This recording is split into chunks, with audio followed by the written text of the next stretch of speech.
Hi everyone, this is Courtney with Gray Law TV, and I'm coming to you today with some really great news. We all need good news in these really difficult times. So today we're going to talk about another possible stimulus package coming down the pike, and also immigration reopening.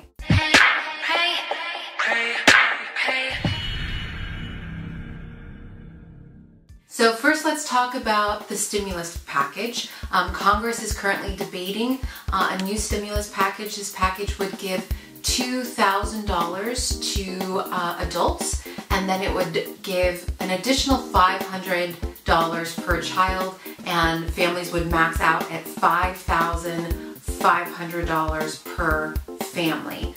So that's really great news. We're going to talk about how you qualify in terms of status and in terms of your finances. So as far as status is concerned, it is available to U.S. citizens. It is also available to legal permanent residents. But don't worry if you're not a U.S. citizen or a legal permanent resident. As long as you were in the United States on January 27th, 2020, when they declared the public health crisis due to COVID-19, you are, or you could be, eligible. Okay, so you have to be here on January 27th, 2020, and then you have to stay here as long as you're receiving payments. Now, payments, it wouldn't just be a one-time thing. It would be every month for as long as the crisis lasts or it reaches some other benchmarks. They estimate it between 6 months and 12 months. So for a family, 2 adults and 3 kids, that's $5,500 every month for possibly 6 months and all the way up to 12 months, okay? So it corrects some things that were a little not great about the initial stimulus, which is that you're eligible even if you don't have a certain status like we just talked about. You're also eligible if you're over 16, so college students would be eligible for this, and then also disabled people or other people who have been listed as dependents on people's taxes. So let's talk about finances. So how do you financially qualify for this? You have to have made, and I want to make sure I get this right, so I'm going to look at okay. So you have to, if you're a single person, you have to have reported under $160,000 on your 2019 tax return. If you are a couple, that number is $260,000 on your 2019 tax return. If you don't have a 2019 tax return, they will look at 2018. Even if you made more than that, there is some possibility they'll make an adjustment. They're talking about diminishing the package for you 5% for every $1,000 over those thresholds that you made. Let's say you made over that in 2019 or 2018 and then you lost your job. They will look at your most recent paychecks, or you're making less money now, whatever the case may be. They will look at your most recent paychecks to determine eligibility. If you did not file anything in 2019, they're working with the Social Security Administration, the Veterans Commission, to establish eligibility for you. So this is a really robust package, or would be.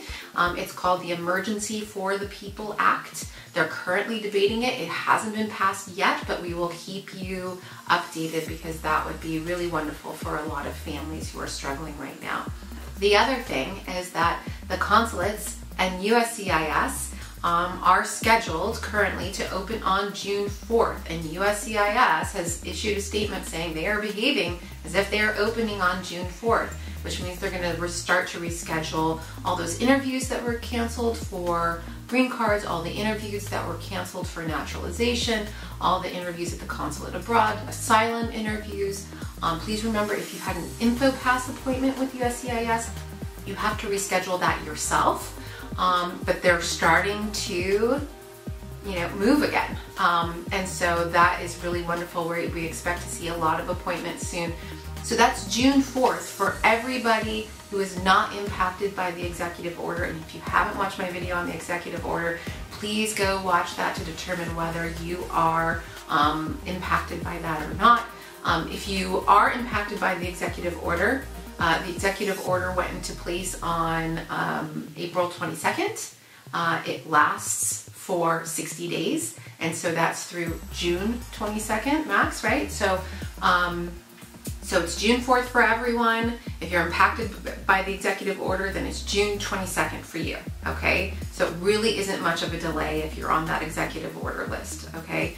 I mean, I know every second is like agony, especially for some people who are waiting to be with their families again. But we're talking, a matter of a couple weeks here, okay? So it's not as bad as we were initially thinking. So that is really wonderful news. So we'll keep tracking all of this and bringing you the latest as we get it. I hope again that you are all safe and well.